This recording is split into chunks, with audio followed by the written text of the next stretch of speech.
We gon' pop, pop, pop, pop, pop.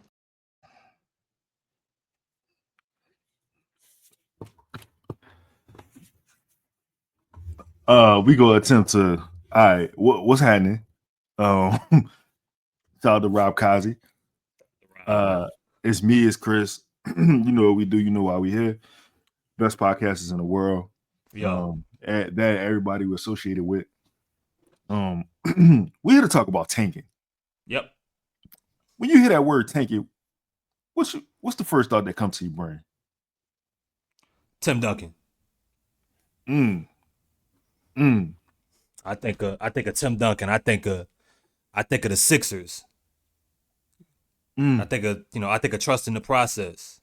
The process. I think of Sam Presti in Oklahoma City. Like, I think of actual plans, like disgusting, like non-competitive. We're starting 5 G League players. We're lying about injuries for our 3-year plan. That's what I think of. Man, you know what I think? Yeah. See that teddy bear on your sweater, man. You get money out here. I see you out now. Yeah. What you got on your sweater? Yeah, that's a ticket, man. That ain't nothing but Nike, bro. Okay. I got the broke boy special on. It's all good.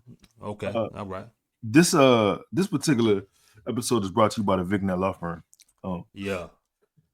Boom. Heck. 504-500-1111. That's 504-500-1111. Go holler at our people, man. So, Chris, this is what we're going to do. We're going to talk about the pros of tanking. We're going to talk about the cons of tanking. You're going to give me your worst tanks. I'm going to give you the Tank Davises out here. The Master P No Limit Soldier tanks. All right, so look. Shout out to P, man. Before we do that, let's give a quick little breakdown of why it makes sense for the Pelicans. Not even if you don't agree with tanking, they're 23 games under 500. How many? No matter what, 23 games, I believe, under 500. They Michael Jordan under 500. Yeah. No playoffs, no play-in, like no fried rice, no soy sauce. Like it's not happening this year. So you look at a team, Lito, that feels like, or it looks as if they've had trouble making tough decisions over the past 6 years. No doubt. Even if we said these decisions shouldn't be tough, they've had trouble making tough decisions. They've had trouble holding certain players / people accountable. They've had trouble figuring out hierarchy. They've had trouble taking the taking the handcuffs off certain players and giving them a jetpack. Maybe developing all these different things, right? Because they have held on to players. They've tried to make some things consistent, and now all that shit's fell apart. So therefore, you've had certain guys that maybe should have been traded, weren't traded. Certain guys they ended up letting walk. But now all that shit is like, it's all collided. So now, like, the universe is making their bed for them. Now it's clear everybody's saying Brandon Ingram needs to walk. It's not just a few. It's not just some of us. It's not just, whoever, like other shows. Everyone agrees Brandon Ingram should walk. Everyone knows now Trey Murphy's a starter. Even though we've been saying that for a few years now, he's a starter. There's no way to get around that. So now you got Trey Murphy a starter. You got Brandon Ingram being out. Brandon Ingram being gone. We assume means Zion Williamson is you have to 100% invest in whatever it means for him to be your uninterrupted face of the franchise. And that's just that element of it. One other benefit could be, in combination of that, with having just paying Trey Murphy an extension, getting Brandon off the books, having Zion, CJ being an expiring if he's not traded, you could end up getting a top 5 draft pick in a draft class that top 5, look, man, you roll the dice. You roll the dice and you might come away with a really good player. So now the Pelicans will be in a situation around other teams that talent wise they're superior than.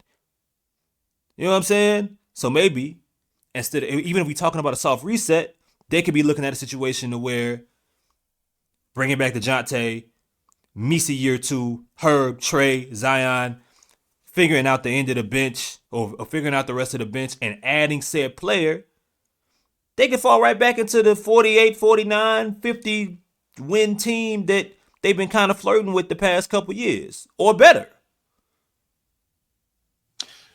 I just want to say shout out to this network. You said something about the national media catching on, everybody catching on, saying whoever can't play together, you got to get rid of whoever. And yep. I feel like we've been saying that for a long time. I feel like whether it be player A or player B, I think the question we always had was, can they play together? Like, what do they look like playing together? Does it produce winning basketball? And if it does, how high is that ceiling? Where does this get you? And unfortunately, you never got to find out. You never got to find out. You still, in 2025, you still do not know. The question is, how much longer do you hang on to, well, we just need them to be healthy together at the same time, at the right time, every season? How much longer do you hang on to that train of thought, that narrative? And for me, I feel like I was done a year and a half ago. And look, the thing is, like, you hear this type of verbiage and the Brandon side takes offense or the Zion side takes offense. And truthfully, like, Brandon a good basketball player. It's a very good basketball player. Mm-hmm. Zion's ceiling is higher, but I see why Brandon fans get upset, because of Brandon's been, if one thing, he's been consistent in his showing for this organization. Now, mind you, he gonna miss about 33 games too, but he's been consistent in that. And from the Zion side of it, it's like, you know, he's the generational talent. He's got the ceiling. My thing is, I don't, if you getting rid of one, you're late. Whatever one you're trying to get rid of, you're late. Yep. You know what I'm saying? But in this case, you look at what this team currently has, or who's on this current roster. You look at how it fits with Zion, and I would say it's more appealing from that perspective rather than what it would be with Brandon. Because unfortunately for Brandon, I don't think TREY will ever be as good as Brandon. I think that Brandon is always going to be a better facilitator, playmaker. But I feel like scoring-wise, TREY may be able to match what Brandon does. As far as just the output of scoring. I'm not saying the variety of it, just the output. Okay. So, and look, I mean, it's sometimes how we say, like, less is more. We say, addition by subtraction. You slide in better fits, and you can focus on maybe adding more complementary players versus just adding really talented players that don't fit your ultimate, like, the person you need to be your number one ultimate best player to go wherever you need to go. Hold on. Go ahead. Don't lose your train of thought. Don't lose your train of thought right now. Go ahead. Remember what you was gonna say. I got it. Do you think Trey Murphy can fill Brandon Ingram's shoes in scoring? If we saying just scoring, I mean, it's gonna look different. But if we talking just scoring, yeah. Okay. Yeah. I mean, like, it's a math game at certain points, right?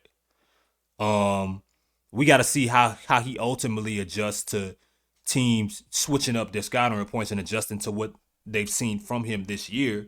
But yeah, I mean, Trey gets 4 to 5 easy buckets just off athleticism. He's gonna get He's gonna shoot 8, 9 threes attempts wise. He's getting to the free throw line. So yeah, I mean, yeah, I 100% think so. How Brandon handles those double teams, the triple teams, the whole defense keying in on him is the thing that's my biggest question for Trey.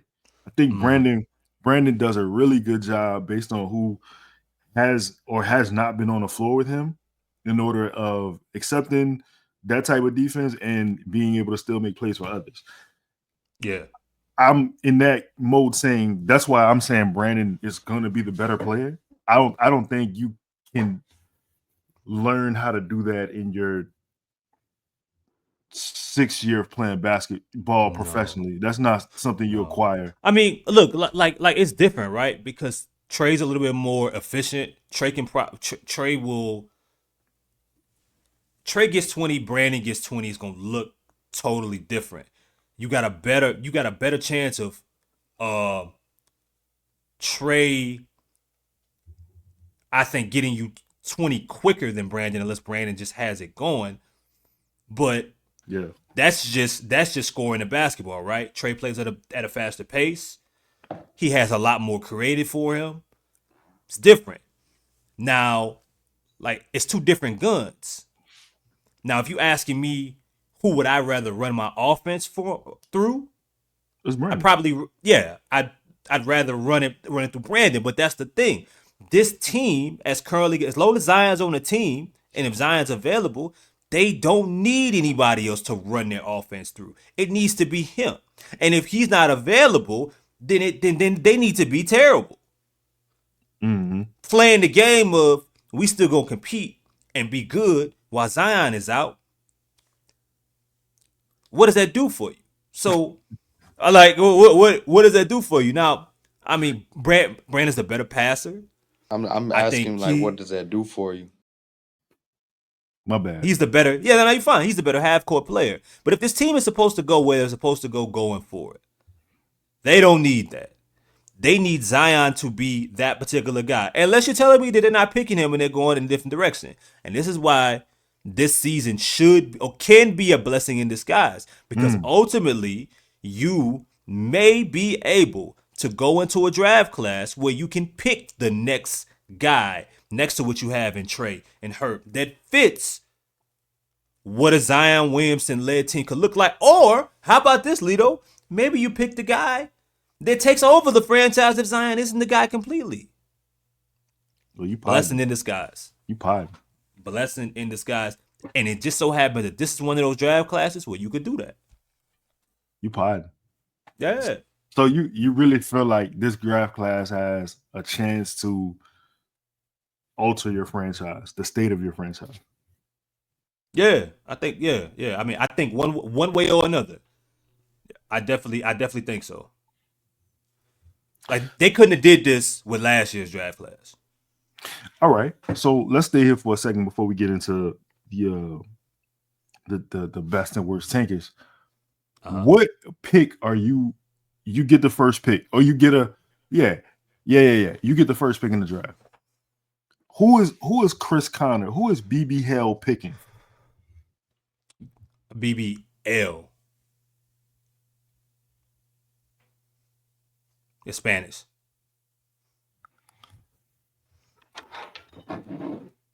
I was inspired by Rob, bro. And I couldn't take his name, so I went with. But yeah, I'm picking Flag, bro. Why? Tell me why. Because I think Cooper could do either or. I think Cooper can come in and be in a complimentary piece.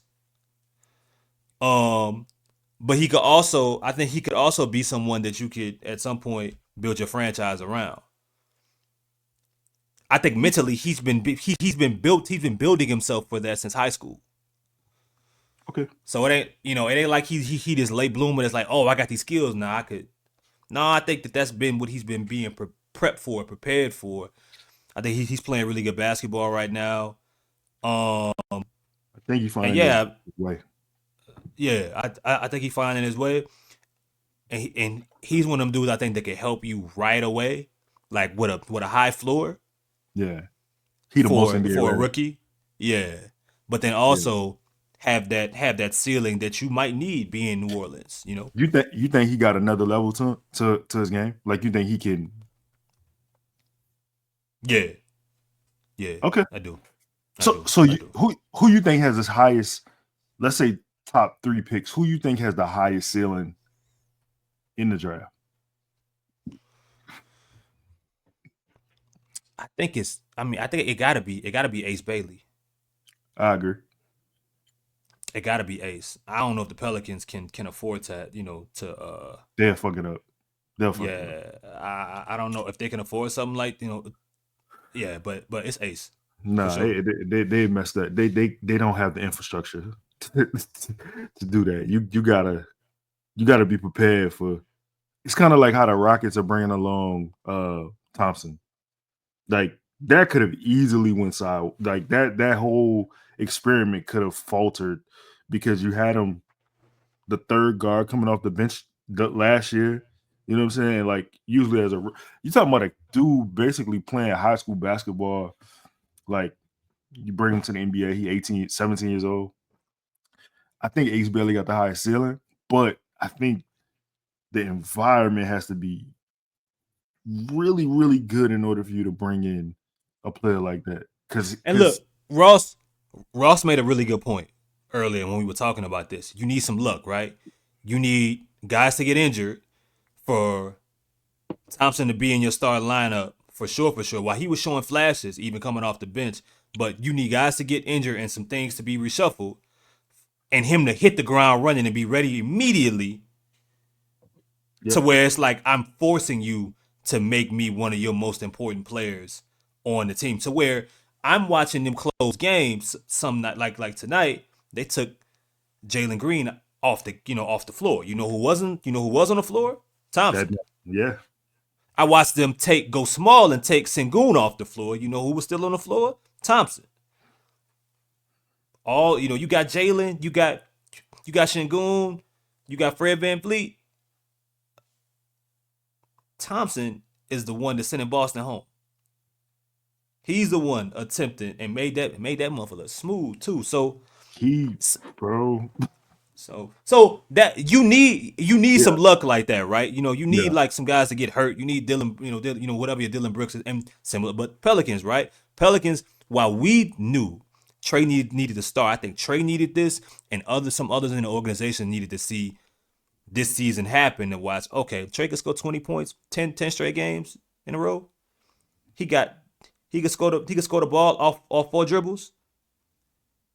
Left hand, right hand. He got step back jumpers along with step back crosses, getting to the lane. He can create contact consistently. So sometimes tanking wins. But we were supposed to get into some lists. Let's go. All right. So I got some of the worst tank executions, and you got the best. The best of times and versus the worst of times. So I feel like the Knicks for a while were god awful. Yep. They had years where they were tanking, creating cap space just to get LeBron. Didn't end up getting LeBron. They tanked. Speaking of Zion, they did everything in their power to get Zion by tanking. They did. Ended up with RJ Barrett. Yeah, like trying to think. What else we got here? Let me look up some shit here. Orlando was god awful. Post Dwight. Yep. Like the players that they kept flipping for Oladipo to Vucevic to Aaron Gordon. That little stretch didn't work. And all them dudes ended up being their best outside of Orlando. Charlotte was god awful. Still. I mean, some of this is bad drafting, right? Like Cody Zeller, Michael Kidd-Gilchrist, Noah Vonleh, Frank Kaminsky. Bro, Michael Kidd, I think he was the second pick, huh? Or the third pick? Yeah. Yeah. After AD, huh? Yeah. List goes on and on, bro. You could be Sacramento. Remember how many opportunities they had in the early lottery? They fucked up. Yeah. They still fucking up. Still, Sacramento was god awful, dog. I mean, Nick Stauskas, Johnny Flynn. I think this was during the Boogie years too. It's terrible. Tyreek ended up being out. Willie Cauley-Stein, Ben McLemore, Thomas Robinson. That's an example of it not working. Where the fuck is Willie Cauley-Stein? I don't know. Whatever 7-Eleven he work at, I hope that he. So those are some of the ways that tanking can like you still got to execute the draft picks.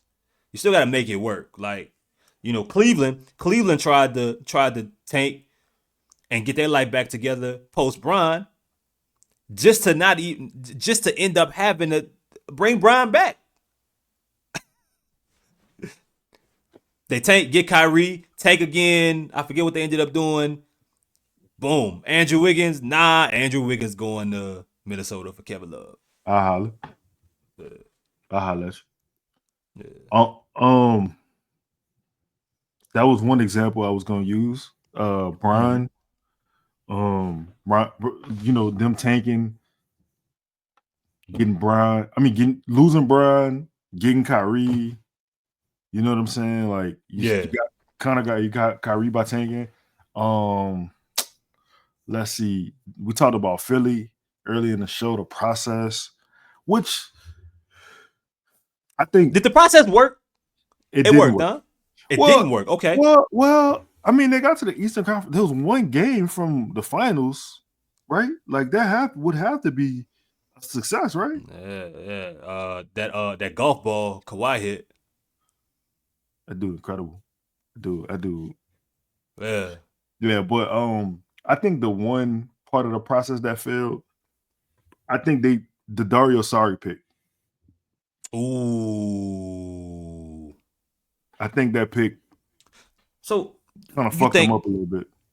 You think to tank you gotta hit on every pick? Not every pick. Specifically the lottery, though. The lottery ones, yes. Like if it's a second round pick, who cares? But yeah, if you're picking in the lottery, specifically top 10 pick, yeah, you gotta you can't fuck that up. That's house money right there. I ain't mad at that. I get it. Let's see. So we got damn, I forgot they got hold up. They got Joel Ben, Saric Simmons. I mean, I said Simmons. Saric and Fultz. Damn, I forgot about Fultz. Yeah, they had some. Yeah, I mean, that Fultz hurt they too. ended up. Fultz really hurt them. Yeah, because I mean, ultimately, you got Ben and Embiid, so that was supposed to carry you. But Fultz could have took them into another level. Like that's the thing about the Pelicans, right? Like you got Zion, you got Trey. We'll see what's up with DeJounte. Maybe Missy has multiple levels to his career, to his game.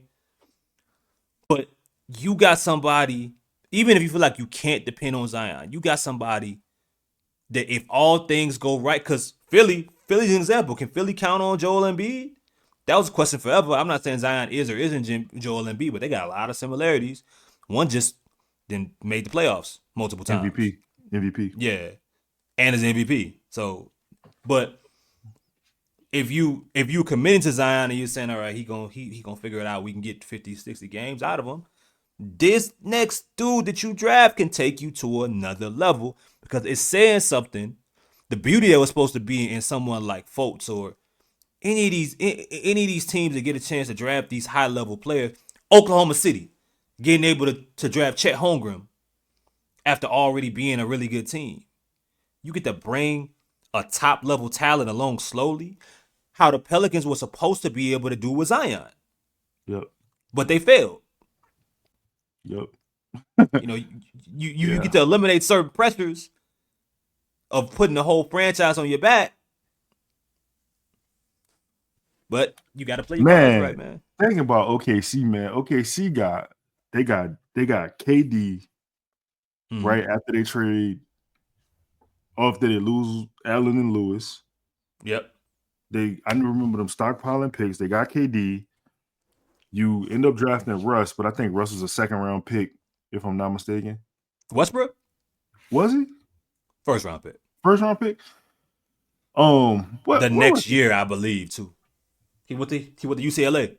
No. What was he picked, though? Like 10. Oh, shit. My bad, Russ. My bad. Yeah. My bad, Russ. Damn. That's crazy. That's disrespectful. That's very fourth. disrespectful. He was fourth. Yeah. Damn, see, look, I'm saying 10. And at the time, motherfuckers don't remember, that was a gamble.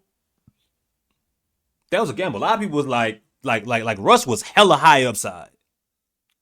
It happened. It happened. Yeah. But so you also gotta similar to Philly, you gotta connect on your draft picks. So they also ended up they drafted Steven Adams, they drafted Ibaka, like they drafted their fucking core. James Harden, all draft picks. Hey, let me ask you this. All became superstars. Go ahead. Let me ask you this. Let's say Derrick Rose never got hurt. Him and Russ in the same draft. Let's say Derrick Rose never gets hurt. And Russell turns into whatever Russell turned into. Who is the better player? Man, bro. That's tough, bro. Because I remember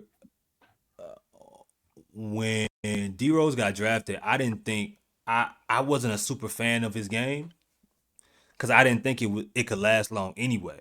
I was like he couldn't shoot at the time and was so explosive and so dependent on athleticism and finishing ability. I'm like, bro, this motherfucker is pro hopping and doing jump stops and jump cuts in ways I've never seen a guard fucking do. But Russ was similar. But D Rose was like Russ with like nitro. You know what I'm saying? He was like that's how crazy D Rose was. So I never thought it could last to even be able to tell you. But let's say it does, and let's say he has similar injuries, because Russ has some bad injuries too. I don't think he has a meniscus. I think he did. I think Pat Bev is the reason why he did have it. Hold on. I thought he took it out. Let me see. Oh, you might be wrong. You're right. I feel like he bone on one of them joints. But Russ, that's crazy. Talking about Russ. Russ. However, he's had some crazy injuries, as well. If he, man, I don't know, bro, because people D Rose will tell you that he never wanted to score. So if he gets a chance to mature and can really grow into the person he ultimately wants to be, which is a pass first dude that develops a jumper, I don't think any guard touches him. I don't think John Wall, I don't think Russ, I don't think anybody. Because what do you do with somebody that can mature with that athleticism that eventually can have a respectable jumper? Kind of turn into Russell Westbrook. Yeah, I mean, but see, we at least got to see, like, Rose became a really good 3-point shooter at one point. He did. We never even really got that from Westbrook. I think he shot like 43 one year. All right, so imagine him being like that level of D Rose eventually. Even Westbrook wasn't able to do that. I still don't understand. But so you got OKC, and then hold up. What's another good example we got? Oh, you got the Rock. This is a good example. You got the Rockets with Olajuwon. Oh, okay. Yeah, 1983. I didn't think of that. That's kind of fire. Yeah. So you got Akeem, and then let's see. Cavs with Brian. We said the Cavs with Kyrie, but you get Brian. Dog. I mean, what else? Technically, the lottery This said was the after Cavs. DeJuan Wagner. This is after. They looked up in the lottery 3 times. They draft Brian. They draft Kyrie. They draft Wiggins. They get Brian back. That's crazy. Yeah, bro. But hey, they found a way to make the best of the opportunities, bro. I mean, eventually, like, again, bro, like Pelicans at some point can't spoil one of these opportunities, bro. Chris Paul ended up spoiling. See, you know, that his spoiling of it though, to me, is more the franchise fault. That's what I'm saying, though. Yeah. I'm putting the onus on them. You know what I mean? No, like, I feel like, okay. My bad. Yeah, like that was spoiled. The Anthony Davis element of it. AD got some responsibility into it, but ultimately, like, they spoiled it. Some bad luck there, some injuries, but I think the franchise got some responsibility. Let me give you some pushback on that one, on the AD one. Yeah. All right. So is Drew Holiday not a good player? He's a good player. Is Eric Gordon, even though I know he didn't play a whole lot, but was Eric Gordon a good player? Good player. Was Tyreek Evans a good player? Good player. Ryan Anderson, was he a good player? Good player. I would say with the talent that AD has, the fact that he didn't get past the first round, I mean, he did one time. Yeah. Okay. The fact that he didn't do it more than one time. That's crazy, by the way. Diabolical. That is nasty. And you said it. I seen him throw that ball. Like pop, pop, pop, pop, pop, pop. We go pop, pop, pop, pop, pop. I can't co-sign that, big brother, but I ain't mad at you for what you said it. The fact that AD didn't do more, the fact that he didn't win any type of NBA hardware, no defensive player of the year, not MVP, not a I ain't gonna fight you there. I'm not. I feel like AD could have done more, and the franchise did try. You can't do anything about the Boogie injury or so on and so forth. But Boogie, we gave you him. Yeah, but I look at shit like I can't forgive them getting scared after year one and we're gonna bring in Tyree, we're gonna bring in Drew Holiday, we're gonna bring in like the foresight of we're gonna bring in all these ball handlers to take the ball out of his hands and limit him having to create. I ain't like that.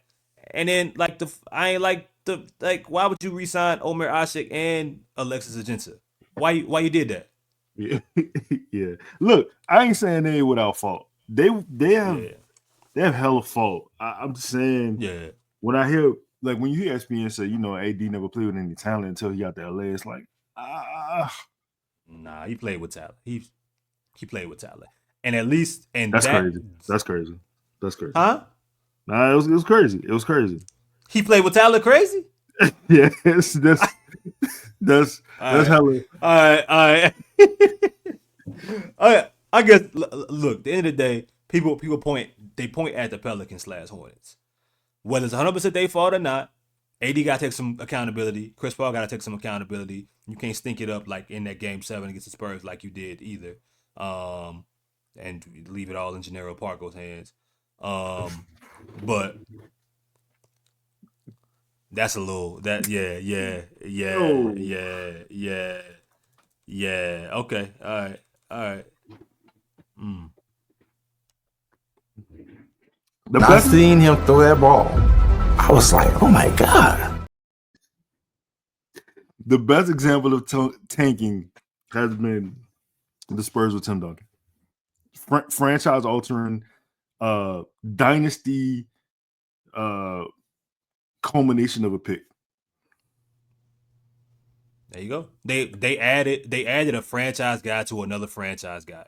And look, in Oklahoma City, it wasn't like Russ wasn't Russ right away. You know what I'm saying? Like what other example did you use of tanking that went well? The Rockets, Dream. the Rockets is a good example. Dream was kind of Dream, but he wasn't offensively, like his floor wasn't. He wasn't what he became a few years. I mean, and Sampson actually had to leave eventually for They Dream to drafted be Sampson Dream. too. They got Sampson in the Yeah, lottery. yeah. But like like they won a championship year one, right? Year one. Yeah.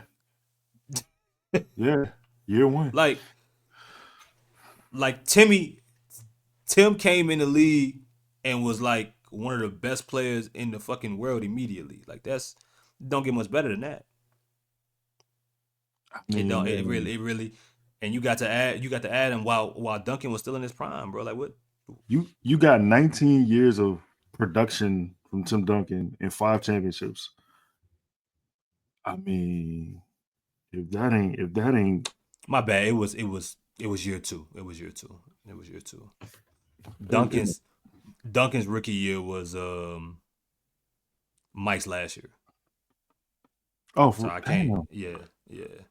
But they won 56 games. Tim the best power forward all time?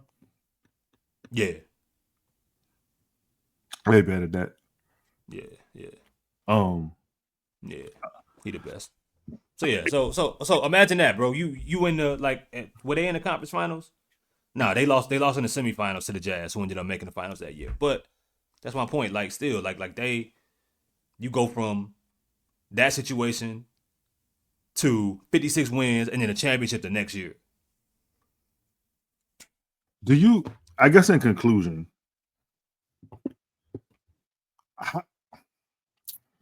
obviously with tanking nowadays, it's not the same. You don't necessarily guarantee yourself a high pick, as you said with the Knicks, as we've seen with other teams. How, if you were the general manager, coach, whoever, and you went on a tank, how would you ensure that this team does not succeed? Like this team? Yeah. To get a high pick. Like how would you make it not look as like a coach or as a who? If you Griff. Okay, so Bryce. Right. So if you Griff, you have to trade both CJ and you got to trade both CJ and Brandon. You have to convince DeJounte Murray to go be home with his family. And that's it. But hell, minimum, trading Brandon Ingram and CJ McCollum might get that done with the schedule that they got. The bench is so terrible, and Herb being out, like you already lack depth, so you may not need. Like Zion scored 29, 31 points the other night, and they lost by 20 to the Hornets. This could be the best of worst times for the Pelicans. This could be something that they never had on their radar because they were always in. I'm saying win now mobile. What did they win? I mean, they gotta it might get them an opportunity to get some fucking consistency, bro. Like, and I know people want to say you can't just blame everything on health. If the process is right, people might care less about injuries because they would know who to point the finger at. Do you point the finger at the players? Do you point it at the coach? Do you point it at the the organization, the executives? It's all over the place with this team. But if the process is right and they in this year, I don't give a fuck who it is, in a situation they're not supposed to be in. Ace Bailey, Dylan Harper, Flag. I mean, if you an Igor fan, what's the dude that y'all did I'm forgetting the other dude. I'm drawing a blank right now. Who you said? You said Dylan. You said Harper. You said Flag. You said I like Derek Queen. But there's somebody else with some really good, some really high upside. But it it speeds up whatever your process is, and you clear like people. Everybody has something to lash on at that point. People ain't feeling the same. If Zion not take care of his shit, okay, we got Coop right here. He ready right now. We got Bailey right here. We got such and such. It just feels different versus there's been so many teams to where, well, if AD hurt, how excited are we about Drew Holiday? If you don't have no young gun in the like with him, or behind him. Chris Paul get hurt. Well, David West, Tyson Chandler, they depending on him. You get this kind of dude. I just think it changes the trajectory, and small markets need shit like this, and the Pelicans need shit like this versus what they've been doing. I feel like, again, the best of times, the best of worst times for the Pelicans, simply because you give guys like Antonio Reeves, you can find time for him to play. You can figure out whatever you're doing with Brandon Boston, contract wise. Also, you can try to figure out either, can I get value for Jordan Hawkins, or is Jordan Hawkins in my future? How do we want to play basketball with Jordan Hawkins? Can we find some nuances in our system to accentuate his game? You can give people are looking for Carlo. Give Carlo minutes. Right? Like get him some season in the NBA. Other two-way guys. You can bring in maybe a prospect that been hooping in the G League. You can give him a shot. Like, you can really dive into some of the other investments, similar to how you were forced to do with TREY. You can do that with some of these other guys, so you're not holding them hostage by the talent on your roster. Like, too many players in the past have been held hostage because of the talent that's been in front of them. You know what I mean? So it's not really room for them to blossom, and everybody can't just take it. Everybody ain't Herb Jones, bro. Yeah, I mean, or people, everybody just can't have a high floor and be NBA ready right away. Some of these people need time. And you know what too? Tanking, drafting, bro, is such a. It's no real. Well, there are sure things. I mean, because there is LeBron, there is Wemby there, but it's like it's still such a big risk you take. Like, take Jackson Hayes, for instance. Yep, bro. All the athleticism in the world, run the floor, should be JaVale McGee light, but he can't think. He cannot think. He don't have a brain. He can't think. It's crazy. He gonna be for real in China. I just looked up Willie Cauley-Stein. Willie Cauley-Stein was Jackson Hayes. Willie Cauley-Stein is in China right now? He is in China playing basketball. He is going to be in China pretty soon. I respect that. I respect that. But that's all I got, man. You got anything else for these people? Nah, man. Look, y'all keep supporting the show, man. We about to get right to the time, which is our favorite time. We almost here, dog. We about to enter into February. You ain't got to worry about the team making no noise in April. The trade deadline about to pass. Hopefully, we get some clarity and create some extra minutes for some of these dudes that need to be playing on a losing team that doesn't have a playoff future. And then we can start talking about this motherfucking draft, man. Hopefully, Lito, we talking about top 5 talent, not 18th, 20th, 25th, maybe a second round guy, bro. We could talk about the cream of the crop, creme de la creme, top shelf, I like my beat, though. Hey, Chauncey Billups need to be fired. Yeah, man. If y'all have any suggestions, obviously the Pelicans aren't doing great this season. I think their record is December 35th. So, look, man, if y'all got something y'all want to talk about, put it in the comments. Like, y'all let us. Let's start it early. You want a draft pick? Talk about? Let's start there. Don't overwhoop it. But if you got somebody you want us to do a film breakdown on, like, let's get the list going early. If you got any suggestions of maybe you want to do a trade show, right? You got some interesting Brandon Ingram news. You want to do a trade show? Let's start there. Hit us in the chat, man. Let us know. That's all I got. You got anything else?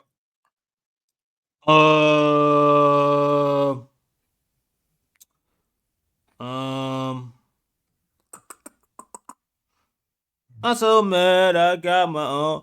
I ain't worried about Josephine. My life, won't you bunny hop with me? I'm so mad I got my own. Glad. I ain't worried about Josephine. You just won't you bunny hop with me?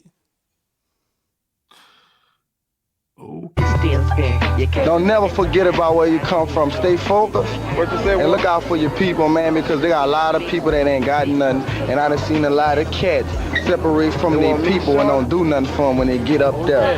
Don't get that big head, because that big head will be stars, like my folks say. Stars this year won't be stars next year. It's about longevity. If you ain't got no longevity set in your heart and you ain't got the mind frame to stick to this, you might as well give it up before you start. Here today, gone tomorrow.